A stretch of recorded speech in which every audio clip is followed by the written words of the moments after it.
Kemba Nelson crashed and burned at National Trials 2021, but shocked the world in 2022. How did she do it? Welcome back to the channel, people. Welcome back to the channel. If this is your first time here, thank you for making it Peter Lloyd World. Now go ahead, please hit that subscribe button so we can continue to grow. When you do that, go in and hit the notification bell so you know when the next video drops. We drop a video at least once a day here on Peter Lloyd World. Also, if you enjoy the content, please hit that like button. And finally, leave your thoughts after this sports analysis where we take a look at and we break down the races. So, when you're ready, yep, good to go. Kemba Nelson has had her best season in 2022.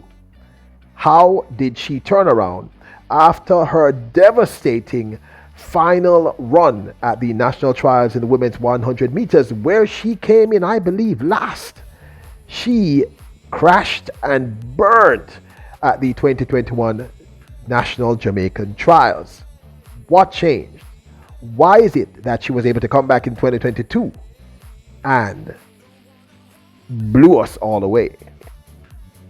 Set positions, they're sent away. A good start for Ashanti Moore. Brianna Williams gets up well. Shelly-Ann Fraser-Price now steps forward. The world champion has the better of the Olympic champion who's battling, and then comes through was Shericka Jackson, 10:72.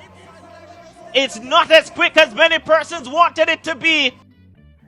Nelson's last place or second to last place finish at the national trials in 2021 was a devastating end to actually a decent season. 2021 was not a bad season for her. In fact, she had many major accomplishments, including becoming the 60-meter dash record equaling and national champion for the NCAA 2021.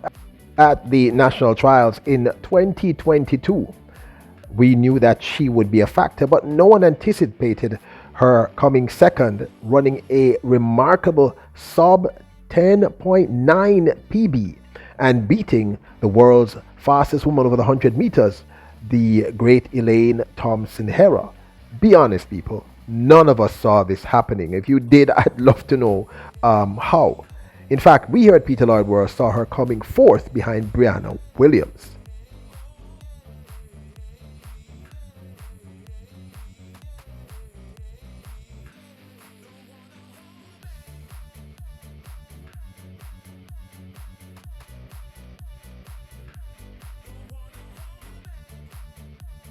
Kemba Nelson's shocking second place run at the Jamaica National Trials, as well as her even more shocking new personal record over the 100 meters of 10.88, did astound many, ourselves included.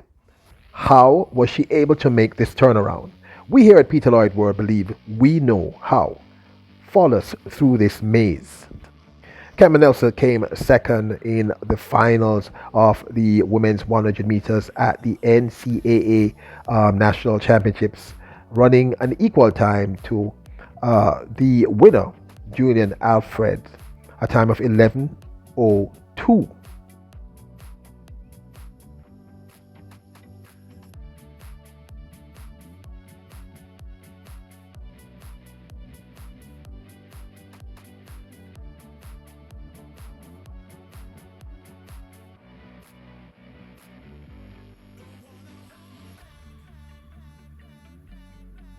This run capped off a solid NCAA collegiate season for this super talented athlete, Kemba Nelson.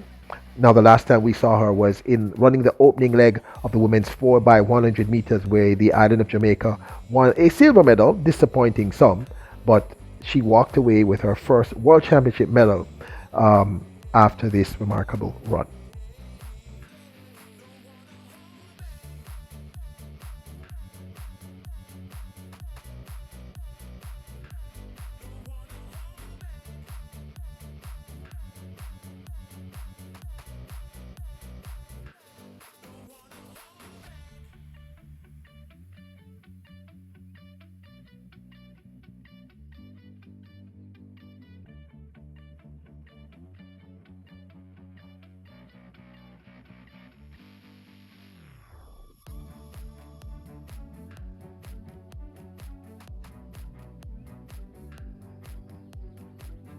Now, this, of course, is my 2 cents. To answer the question that we pose, it's very straightforward. Three things happened in sequence to make this occur.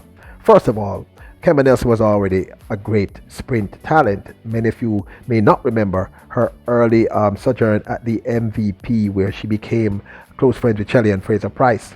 She left there and went to Oregon State and represented Oregon State really, really well. As we stated earlier, in 2021, she became the NCAA 60-meter dash champion and laid down some great times. So the first thing is she was able to turn around because she always had this raw speed.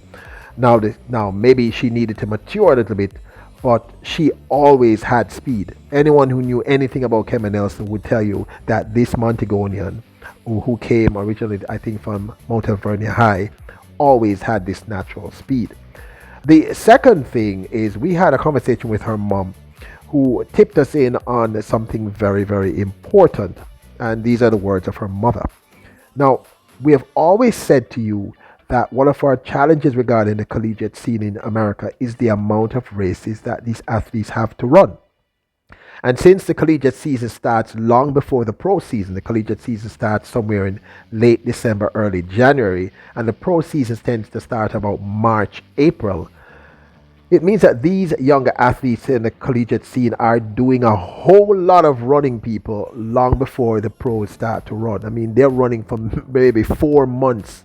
And if you remember, Abby Steiner herself said she had ran right into the World Championships. She had ran something like 72 races or 70, some crazy amount. And the great Kemba Nelson, it was no exception. In 2021, she ran, I believe, 50 odd races. That's a lot of races. Now I am, giving you a rounded up figure here, but she ran a tremendous amount of races. And what her mother told me she did, because of how she was devastated by her failure at the national trials in 2021, is her mother said she went to her coaching staff at Oregon State and sat down with them and said, look, I want to make the Jamaica national trials. I want to make the team, and I can't make the team if I run 50 odd, 100 odd races. So apparently the coach said, okay, I'll help you to do this.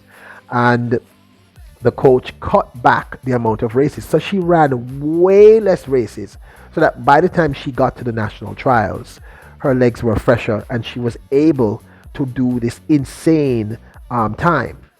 Now, the third factor, I mean, like I said, that's what her mother told me, point number 2. So, point number 2 is too many races in collegiate season 2021. She went to her coach. Her coach agreed to cut the amount of races she did, which helped her tremendously. She had a much more winning 2022 season. And when she got to the trials here in 2022, her legs were much fresher and she was able to run sub 11 the entire 3 races for the national trials. I don't know if I had mentioned it to you before. But then there's a third factor that was very, very important.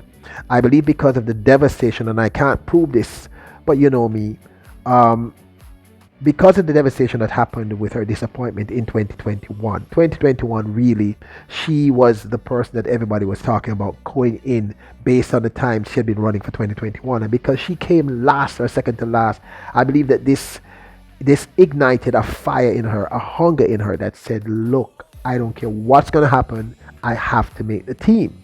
And if you look at the race itself, if you go back and break down the race itself, you will realize that in the last 30 meters, Kemba Nelson made a mad dash.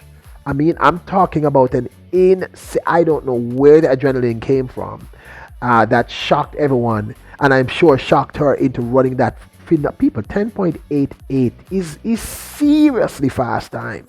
That is no joke. 10.88. So I believe that psychologically, the dent, the devastation of what happened to her in 2021 pushed her to be the best Kemba Nelson she could possibly be. But this, of course, is my 2 cents. I would absolutely love to hear your thoughts. Why do you think she was able to turn it around? Now, don't forget to hit the subscribe button, hit the notification bell, and hit the like button. Remember, you are royals, kings and queens. People, thank you for reaching out. I'm still struggling with this. I'll talk to you after, talk to Ollie after, and let you know what happened, what's happening. Anyway, remember your royals, kings and queens. Bless up